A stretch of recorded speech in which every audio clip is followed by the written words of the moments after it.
This is the sixth in this series of talks on capitalist externalities and corruption of science.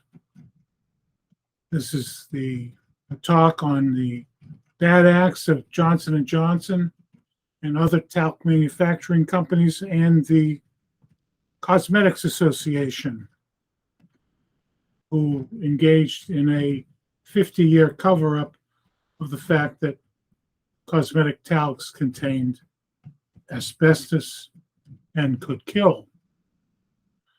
Let's start with something that is a little bit unusual. In January 2011, Johnson & Johnson pled guilty to bribing Saddam Hussein, giving him kickbacks of $857,000 in order to sell drugs and devices in Iraq.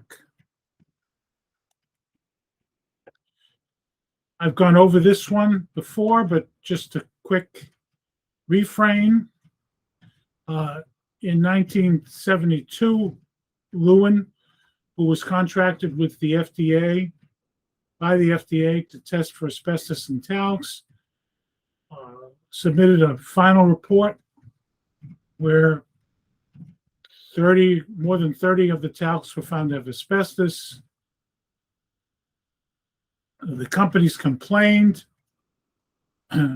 Lewin offered to pick a handful and reconfirm them. The companies insisted that he reconfirm all the results with a microscope. He told them that he had done so for J&J and had found chrysotile. Ian Stewart of Macron, representing the companies, admitted that the microscope wouldn't pick up thin chrysotile that might be present in the talc. Nonetheless, Weissler of the FDA said that he understood that some samples would be passed even though they contained chrysotile fibers, but the FDA was willing to live with it. And the final report was changed from detecting asbestos to non-detecting asbestos because Lewin reran them all with optical microscopy and saw almost nothing. He marked his original XRE results as non-detect if he didn't see anything with the microscope. Even so, the early test results were never released. The FDA person in charge said that they would be released over his dead body, and he never gave his body up to release Lewin's original final report. A major talc supplier to industry was the Valgisone mines in Italy. In 1973, they produced a pamphlet. Actually in 72, Johnson & Johnson hired Pooley to evaluate the Valgisone mines, and he found tremolite and silica fibers were in the mine. EPA confirmed this. In 1974, the mine owner put out a brochure on the quality of their talc. They were proud of the fact that their talc had only traces of chrysotile asbestos. But because they admitted that their talc contained both chrysotile and tremolite asbestos, J&J went into action to stop them from distributing the pamphlet and to reclaim all the English versions of the publication. They flew to Italy and convinced SVC to do so. In 1977, J&J planted an editorial in The Lancet. It was an unsigned editorial that claimed that asbestos was not a hazard in talc. This was done with Hildrich Smith, who was a physician of J&J, who reviewed the editorial, which was written by Dr. Rowe. Dr. Rowe had previously been and continued to be at this time a consultant for tobacco companies, claiming that cigarettes didn't cause cancer. In this case, he was going to write an editorial anonymously stating that asbestos was not found in talc. J&J was in favor of this, and they passed him a paper that Hildreth Smith had written and published saying that cosmetic talcs were not hazardous. J&J made changes to the Lancet editorial, and Hildreth Smith sent those to Rowe. Then, to add insult to injury, Johnson & Johnson sent the Lancet editorial entitled Cosmetic Talc to the FDA.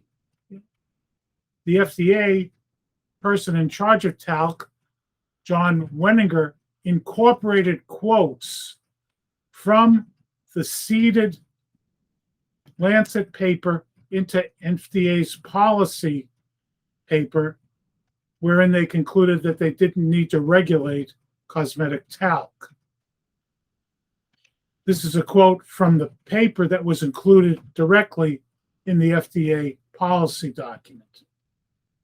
Quote, "There is no reason to believe that normal consumer exposure to cosmetic talc in the past led to either cancer at any site or to measurable loss of lung function. It seems unlikely that future exposure to cosmetic talc of the specifications now agreed to by major manufacturers will present a health hazard." So this is the FDA allowing the companies to self-regulate, in part based on an article planted in the Lancet by Johnson & Johnson. Recall that the test method that they allowed the companies to use was not sensitive.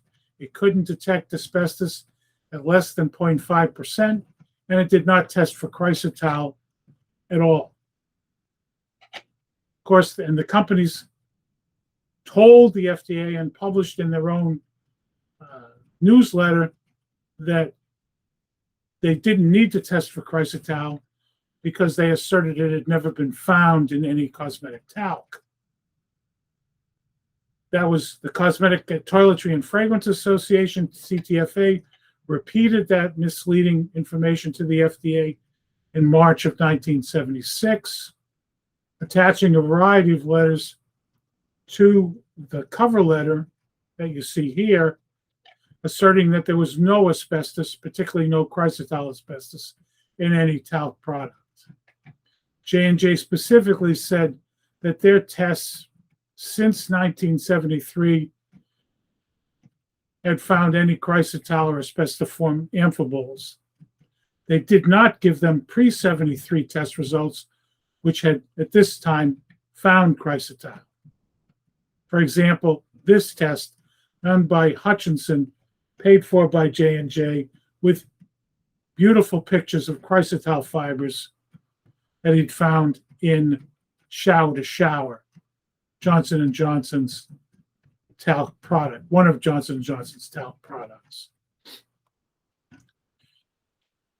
In order to support the idea that exposure to cosmetic talc was safe, they influenced Rubino, who did a study of the Valchisone miners in 1976. Okay. And this was in response to Johnson & Johnson recognizing that there were a variety of researchers who they called antagonistic personalities, who they wanted to stop from telling the truth about the presence of asbestos in talc. One way of doing that was to plant the Rubino study. And J&J initiated the study. And when Rubino went to give a talk about the paper, he deleted parts of the talk that indicated that the talc was contaminated with asbestos. And Rubino sent the paper to J&J for editing prior to publication.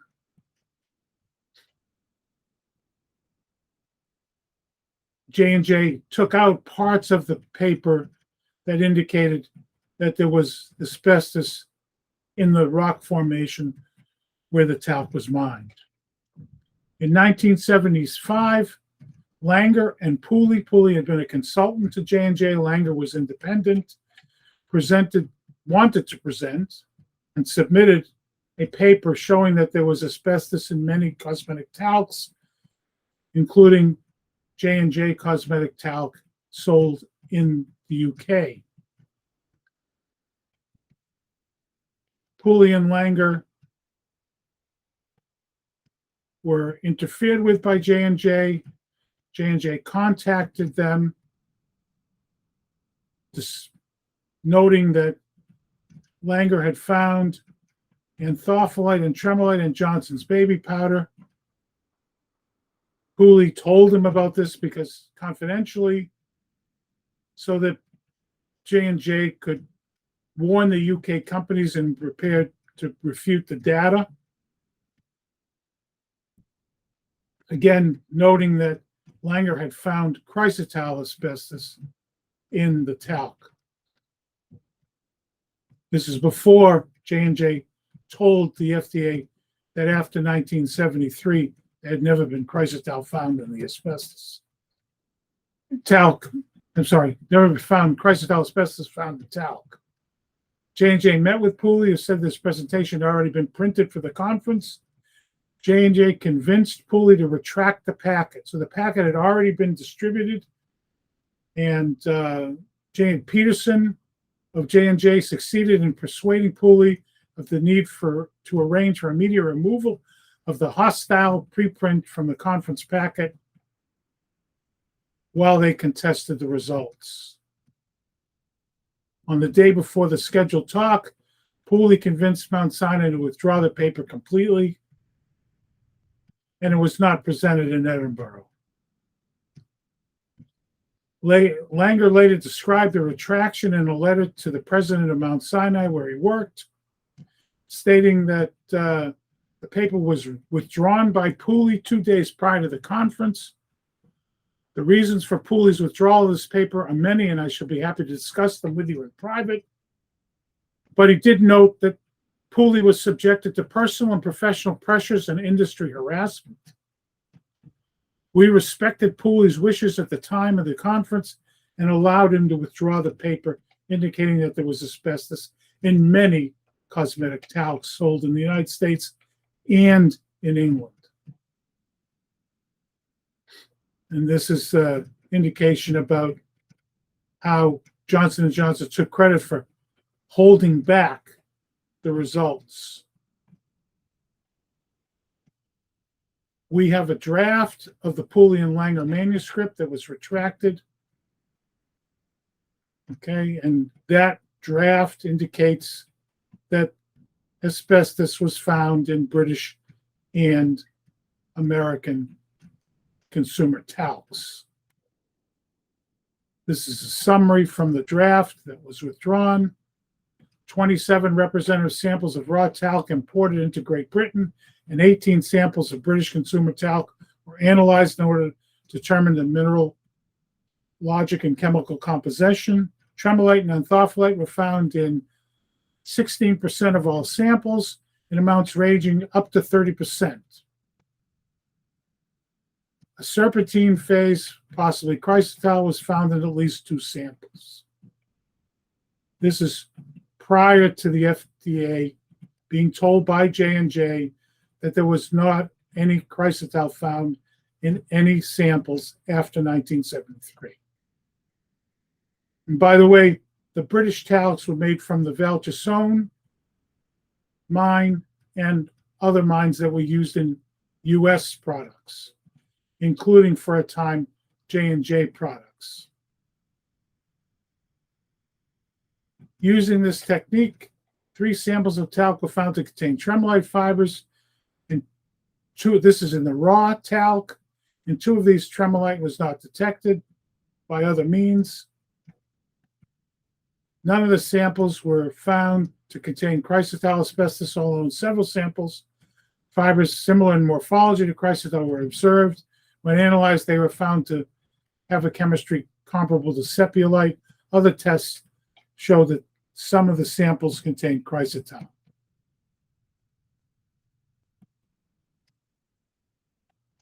These are some of the results. You see that in one sample, there was greater than 30% tremolite found. This is in the raw talc ore. J&J reported in a 1975 memo that Langer had found tremolite and anthophyllite in Johnson baby powder. And these are some of the raw results from the draft that was withdrawn, indicating which mines the products. These are codes for the products tested, and this indicates which mines the talc had come from. As you can see, many of the talcs contain tremolite and anthophyllite asbestos. Johnson's baby powder was found to have tremolite and anthophyllite. This is in the British product, which was made with Italian Valchisone talc at the time. Some of the other products, Avon, Coty, etc., were also found to contain asbestos. These results were also never presented. The retracted paper conclusions, the talc mineral content ranged from 42 to 90% by weight. Tremolite was found in 6 of the 45 samples in amounts up to 30%. 3 of the 6 samples were consumer talcs, and anthophyllite was found in 1 consumer talc, etc. Pooley presented another paper which did not have these results at the Edinburgh conference. The consumer talc sample results were not included in this published draft. In 1976, because of press coverage of the Mount Sinai Langer findings, Langer was a professor at Mount Sinai, J&J went to the president of Mount Sinai Hospital to have the Mount Sinai researchers retract their findings. That was because of press coverage in the New York Times and elsewhere, indicating that Mount Sinai scientists bought 20 samples of powder at stores in the New York area between 72 and 74. Recall the previous arguments that the companies had made to the FDA was that the Langer tests were older talcs. Well, now we have newer talcs that are being tested, and 10 of the samples were found to contain asbestos in concentrations ranging from 2 to 20%. Johnson & Johnson did a public survey and found that because of the publicity, mothers who use powders on children, there was a high level of uncertainty about the safety of J&J baby powder in all markets. So as a result, J&J was quite concerned. That was bad for J&J's potential sales. They said that their baby powder franchise was jeopardized. Johnson's baby powder was not a safe product. Is down in the same in all markets. This is a survey done after the quote retraction. And why was it so important? Because Johnson baby powder was the cornerstone of the baby product franchise. And Johnson & Johnson wrote in 1966, baby powder represents the cornerstone of our baby products franchise. In addition, we have a large investment in a talc mine. So in March 1976, Johnson & Johnson met with the president of Mount Sinai without Langer or Roll or Selkoff, the researcher being present, into pressuring them to retract statements on asbestos and talc, claiming that the samples were at least 3 years old. As you saw from the previous slide, they were not 3 years old. Some were as little as a year or two old.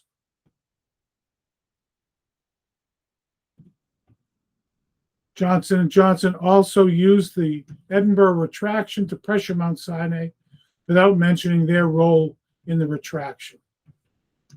They pointed out to the president of Mount Sinai that Langer was a co-author of a paper, but that Pooley, the co-author, had not presented the paper as the data developed by Pooley differed greatly from the Langer data, and that the Pooley data showed only 4 talc containing asbestos as opposed to 9 reported by Langer.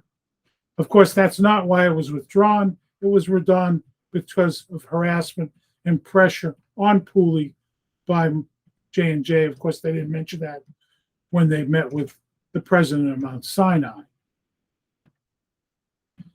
Okay, J&J dictated the content of the Mount Sinai retraction statement. An agreement was reached on the content of such statement. Chambers, that was the president of Mount Sinai, indicated he would write a covering note for the statement and it would be released to the news media. The Mount Sinai management reluctantly agreed to release a statement to correct the record on talc published in the news media. The meeting was an amicable one. This is Johnson & Johnson's summary of the meeting.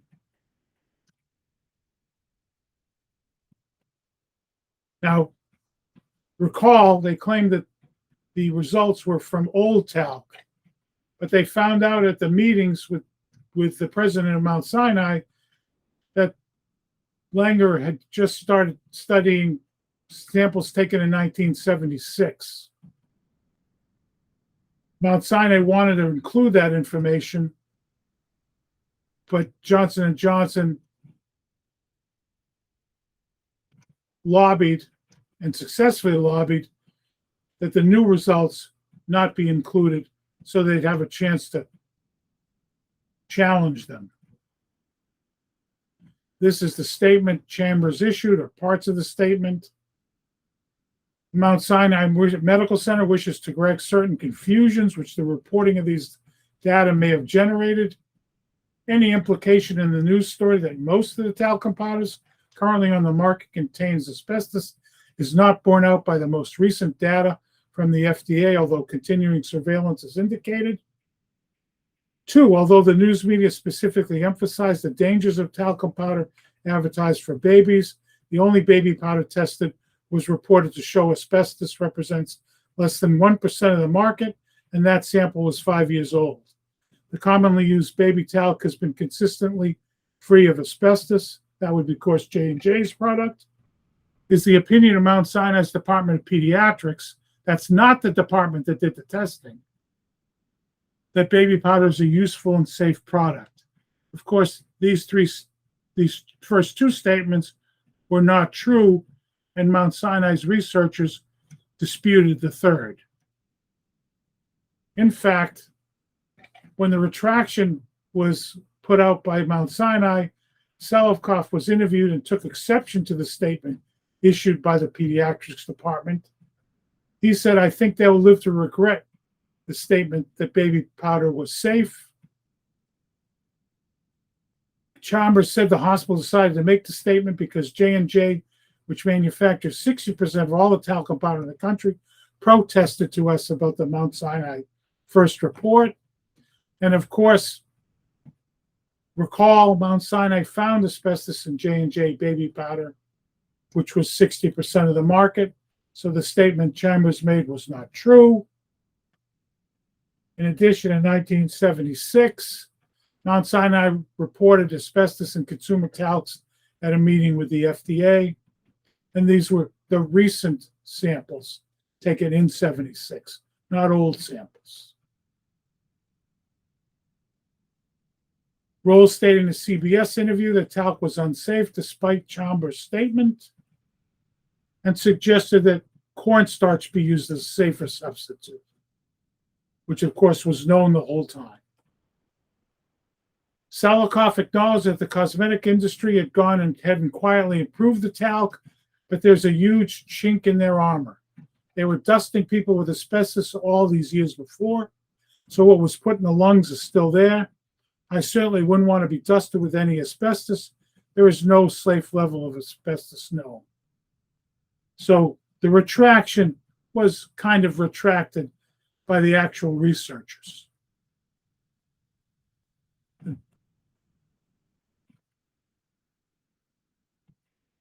Washington Post covered Rawl and Salikoff's comments.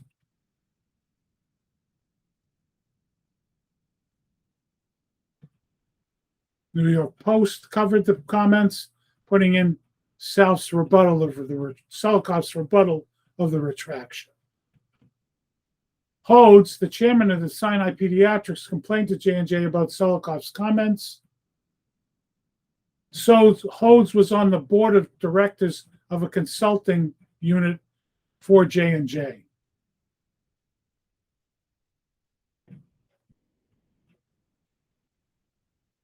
J&J's president sent Chambers an angry letter about Salikoff and Rawl's comments. I'm particularly disturbed by Salikoff's chink in their armor remark. If the chink exists, in fact, it clearly has potential for alarming the consumer, embarrassing the industry, and publicizing Salikoff, but its potential for any constructive effect appears nil. Well, informing people that the talc they're using on babies has asbestos in it seems to me has a potential constructive effect.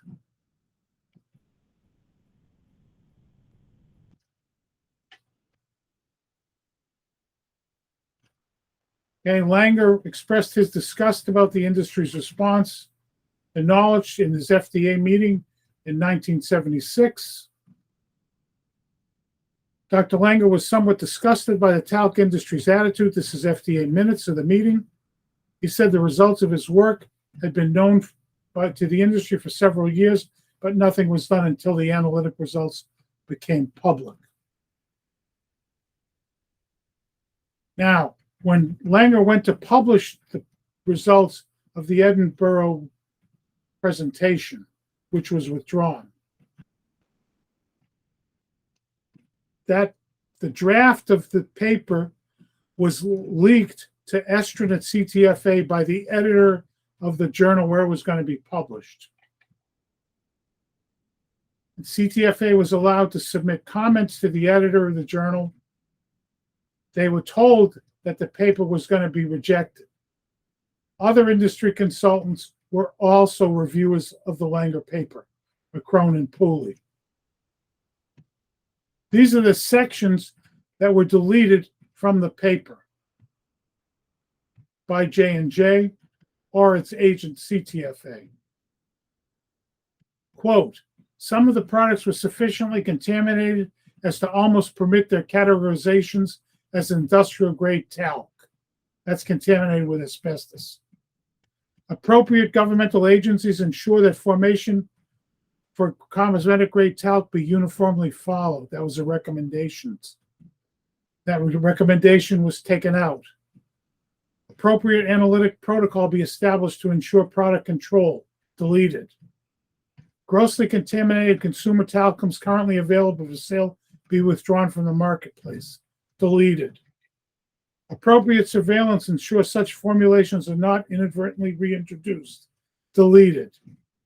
Investigations to be expanded to determine what hazards are associated with talc contaminated with anthophyllite, tremolite, chrysotile, asbestos, and also with talc itself, especially in the modified crystal habit form, that is fibrous talc.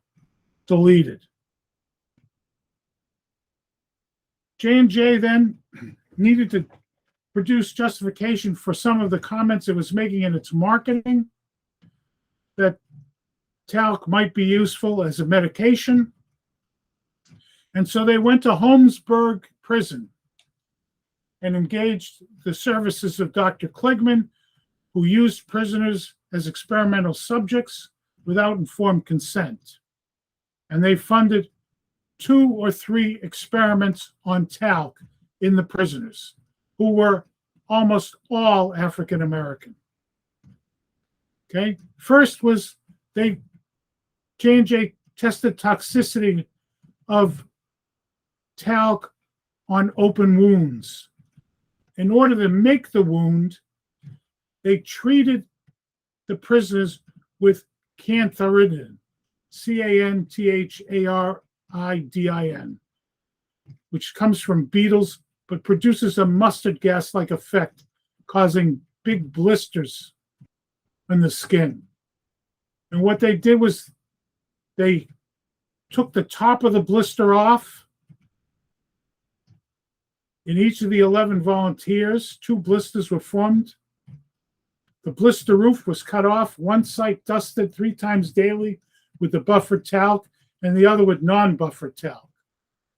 Treatment of stripped sites, 2 sites on the backs of 10 subjects were stripped to the glistening layer with Scotch tape. One was treated 3 times daily with buffered talc and the other with non-buffered talc. This was to see if talc would improve wound healing. Of course, they produced awful wounds in order to test them. And in fact, there was no difference. These are the subjects, 50 healthy adult males, almost all of whom were African American. They injected asbestos into these people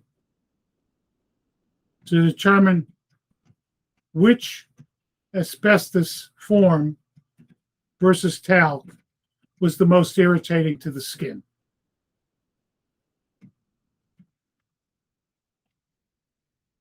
And that was in order to support the claim that Johnson baby powder doesn't have anything in it that can harm baby's delicate skin.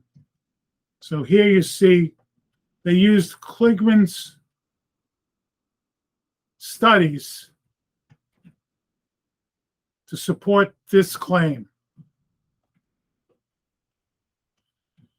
NIOSH did a study of the Vermont miners in the early 1970s.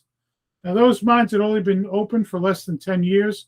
So it took, as I noted before, it takes 20, 30, 40, 50 years to get cancer. So you couldn't find out if the talc miners were getting cancer from the talc asbestos exposures in this study.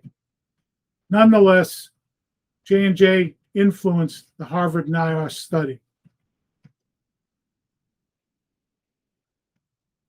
Harvard stated they found asbestos in Vermont talc, but they reported that it was essentially free from silica and asbestos. Here you see the results. Single chrysotile fibers were observed in air samples in Vermont. Those results were deleted from NIOSH's final paper, published paper. In the final paper, NIOSH said that the talc was asbestos-free.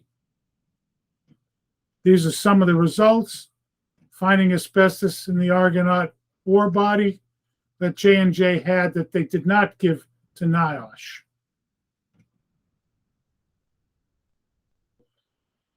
J&J recognized that the NIOSH studies would be negative because the mines hadn't been open long enough to find an effect. Mortality, that's death studies, will not be applicable to Windsor Minerals due to its relatively small and short occupational existence.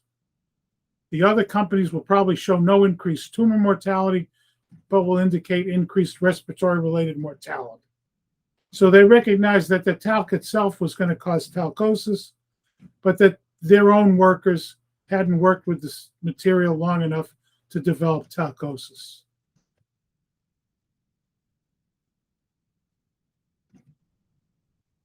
This is the J&J describing their meetings with NIOSH. We attempted to, and in fact created a mystique around our talc involvement through our operations and factual knowledge. So they were able to bamboozle NIOSH. This is their comment on the NIOSH, their approach to NIOSH. Most wars are won on the battlefields by legions who are the most ruthless and who have the greatest desire to win, along with possessing the best overall strategy and weapons. That is a philosophy that J&J's mine manager put to use in dealing with NIOSH. In 1993, the National Toxicology Program did a study of talc and found that it produced cancer in the lungs of male rats. J&J and the CTFA immediately went to work creating a joint meeting with the FDA to undermine the NTP study. It was chaired by Gio Gori, who had been a consultant to the tobacco companies, and in fact lost his job at NIH for consulting with tobacco about NIH's approach to tobacco cancer research. The chairmen were picked by industry and were connected to industry. Bailey had been the head of the cosmetics division of the FDA, had left and then went to work for the CTFA. At the time, Gio Gori was president of ISRTP, which is a research organization of industry-friendly researchers. He co-chaired the workshop. He was also a VP of tobacco consulting firm and had received hundreds of thousands of dollars from tobacco companies. That's Brown and Williamson, a tobacco company. More tobacco research money. In memos, the CTFA noted that ISRP was industry friendly and they could control the meeting. I was so impressed with the society's handling of the MCS issue last November, now its role in reassuring FDA of the safety of talc, I've decided to join ISRTP. That's Steve Gettings, who was the head of the science for the CTFA, and then later on, the head of science for Avon companies. A participant at the meeting noted that the attendees were pro-industry.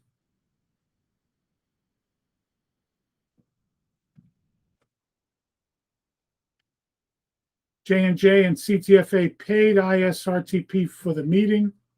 FDA also donated about $20,000. So it was jointly funded by industry and the CTFA, but controlled by CTFA. And the workshop concluded that although some of these studies suggest a weak association might exist between talc and cancer when taken together, the results of the studies are insufficient to demonstrate any real association. In addition, there's no basis to conclude that talc is capable of migrating to the ovaries in the first place. In summary, the conclusions of the FDA workshop support the safety of talc and all types of talc-containing products, talc consumer products. So they got the results they paid for. However, Dr. Weiner, one of their consultants, disagreed with the CTFA's representation. This is a letter he wrote to them after he read their press release. The workshop did not conclude, that's his underlining, that, quote, the results of the studies are insufficient to demonstrate any real association. As pointed out above, the real statistically significant association has been undeniably established independently by several investigators, which without doubt will be readily attested to by a number of reputable scientists, clinicians, including Bernard Harlow, Deborah Novotny, Candace Sue Casper, Deborah Heller, and others. That's the epidemiologic studies associating talc use with ovarian cancer. What the workshop did conclude was that the results of the studies were ambiguous, inconsistent, contradictory, and therefore inconclusive. Therefore, hygienic use of the cosmetic talc does not present a risk to the consumer. So why not use those powerful, irrefutable arguments, plus some of those along the lines of my facts, instead of questionable mush that leaves one vulnerable to counterattack? To conclude, talc is capable of migrating to the ovaries. I submit that several reports independently describing talc particles on or in ovarian tissue, along with other suggestive evidence, questionable as some of it might be, does provide complex and vexing issue, cannot be credibly dismissed with one sweeping statement without any documenting references. Now, after the NTP study was done, a researcher took some of the ovaries and looked at them under a microscope. He issued a paper. A draft of that paper was sent to the CTFA.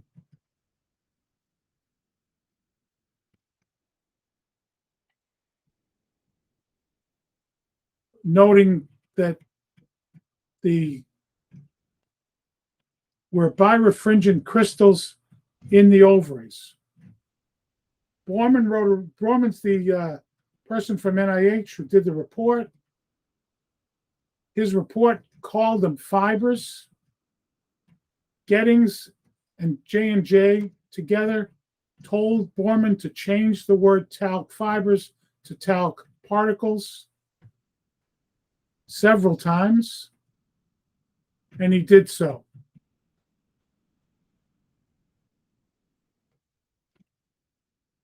That's who Borman was.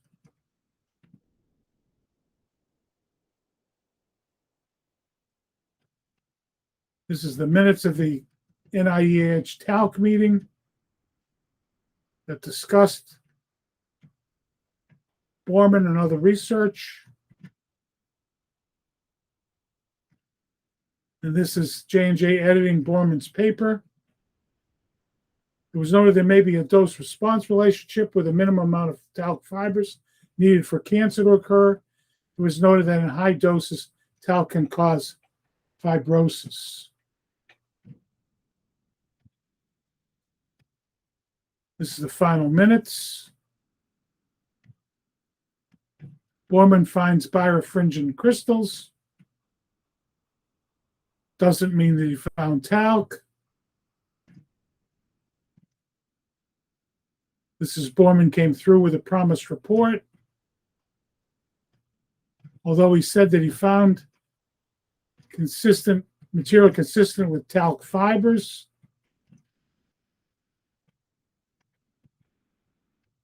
In the lungs of the exposed animals, and the fibers were deep into the lung. This is J&J writing to the CTFA, telling them to have talc fibers changed to talc particles.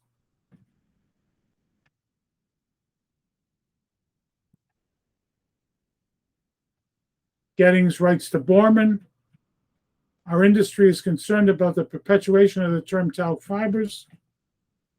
I noticed you use the same term in your minutes of our meeting at NIEHS. He didn't delete them, so they said make another effort to have Borman delete fibers. And lo and behold, in the published paper, talc fibers became talc particles found in the lungs.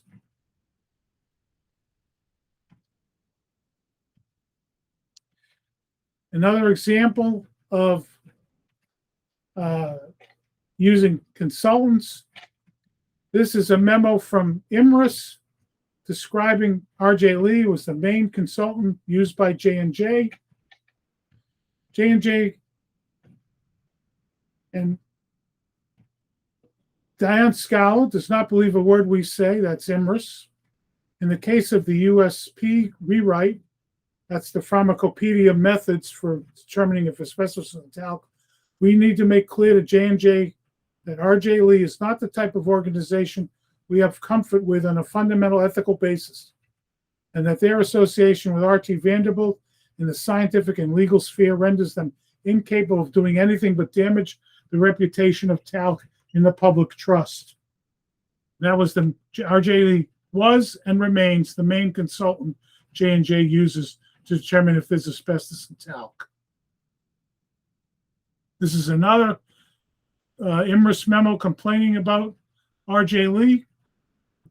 The problem here is that J&J relies almost completely on R.J. Lee today for their outside asbestos testing and representation, and R.J. Lee has been involved in the wrong side of all the Libby crayons and RTV issues. In 2004, a TV station in Sacramento, KCRA, tested Johnson & Johnson baby powder, and their test results found 0.2% anthophyllite in the baby powder. And J&J was told about the results. They spoke to KCRA TV, and the results were never made public. But what did happen at the time is, because of those findings, J&J contacted IMRIS, their supplier, and IMRIS realized that from 2001 to 2004, they had not done TEM testing on any of the talcs that they had shipped for use. Quote, "We are currently backlogged on TEM results. Julie has third quarter composite results and is working on others. She would have 2003 complete tomorrow. We have never seen anything, and with other pressing projects, this has fallen in arrears. I spoke with Michael Wolf of J&J. He is not panicking, but since he could not find their results, he was concerned. Randy is traveling, and Michael is trying to make sure he has all his ducks in a row." So J&J, which was supposed to be getting results, never tracked their results, and only became aware of this when they contacted IMRIS after the TV station found asbestos in their talc. J&J called us frantically because some outside lab apparently found asbestos in off-the-shelf baby powder. It prompted J&J to ask us where all the data was on their product. I was supposed to be doing quarterly samples by TEM, but they were all in the backlog. And this is in 2004, since 2001. Oops, close quote.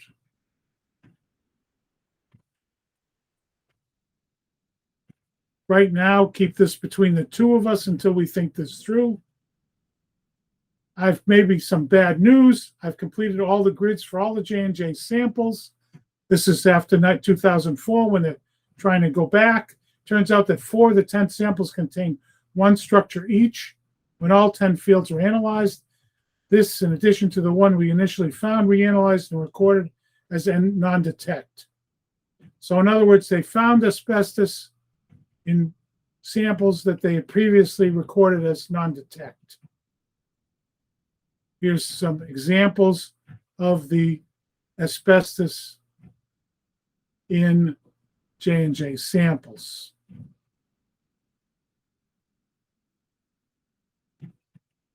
Now, in 2004, the National Toxicology Program scientific panels voted to list talc not containing asbestos, which doesn't really exist, but they were told by industry it did exist, as a carcinogen, based on the animal studies and on the epidemiology. The CRE, which is an industry organization that is allegedly a nonprofit, Center for Regulatory Effectiveness, set up by a past head of OMB, helps the talc industry avoid carcinogenic listing by the NTP. CRE and industry created confusion about the nature of the exposure. They claimed that pre-1976 talcs had asbestos in them, and thus the epidemiologic studies in it were positive because people had used to be exposed to talc with asbestos but that since the J4-1 method came in, the new talcs were asbestos-free. They were attempting to create confusion, and they did so successfully. The NTP eventually withdrew the recommendation that talc be added to the list of carcinogens. Imerys took credit for that happening. He took credit for finding CRE, convincing them to get involved, and developing the fatal flaw strategy, single-handedly saving the talc business from certain ruin. They had their own experts testify that the talc was safe. This is Wiley, who claimed she was independent. But as you can see, the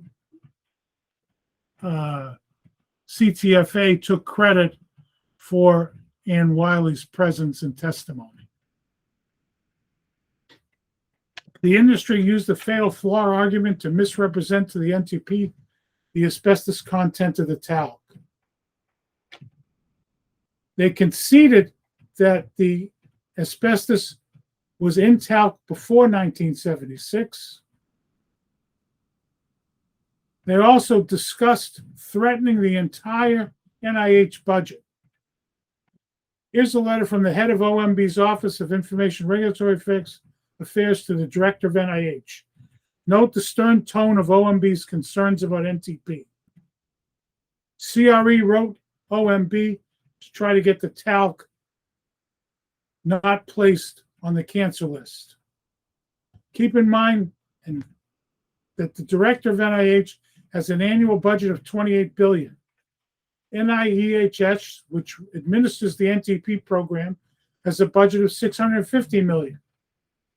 You can bet that Zero Honey, who was the head of NIH, sent word to Olden at NIEH to implement OMB's recommendations pronto, with an additional order to improve your process to prevent any more data quality challenges. With a $28 billion budget to protect, NIH doesn't want any more heat from OMB. And that was heat about not listing talc as a carcinogen.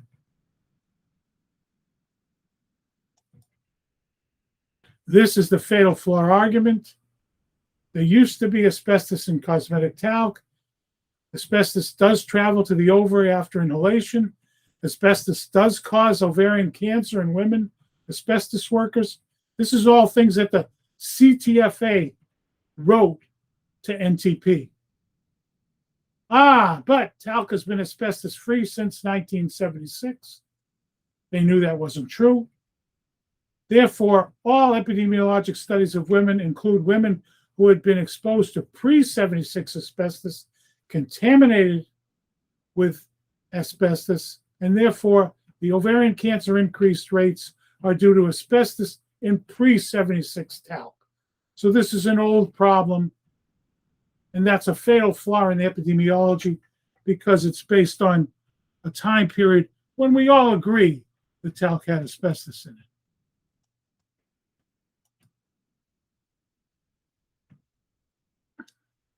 That concludes this section of the bad acts. We'll pick up here in the next talk.